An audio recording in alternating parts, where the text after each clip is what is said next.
What have I told you? Your cranberry sauce needs to be made right now, or you risk the ultimate Thanksgiving disaster. Yeah, that's right. This could ruin everything, or you could ruin everything. We need half the orange stuff. This is for all the beautiful oils. This is a little hack. Don't cut too deep. Don't want the white stuff. It's very bitter. We need that. We want this. This is delicious. It smells beautiful. We only need half the orange, okay? Now we're going to need to get some juice out of this, okay? Have you seen this trick?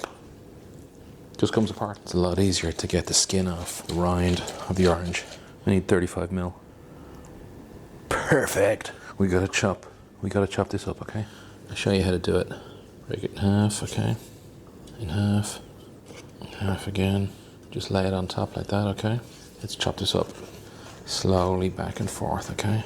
Those pieces are small enough. They're plenty small. The orange juice and vanilla extract, they go in last, okay?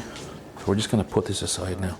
This is what we're working with next, okay? We're gonna get them into a pan. Use the smallest pan you have, okay? Cranberries.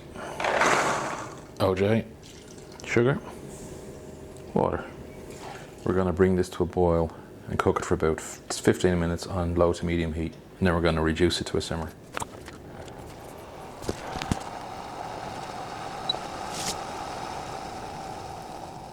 That cranberry has popped open, you see? Like popcorn. Setting a timer for 15 minutes. After 15 minutes, this is what they look like. They're very soft. Now I could pick one up and show you. You can see just like jam now. So they're done. Now don't forget to turn off your heat. This is where we put in some orange zest. And a little bit of vanilla. Let's just pour it into a nice container now.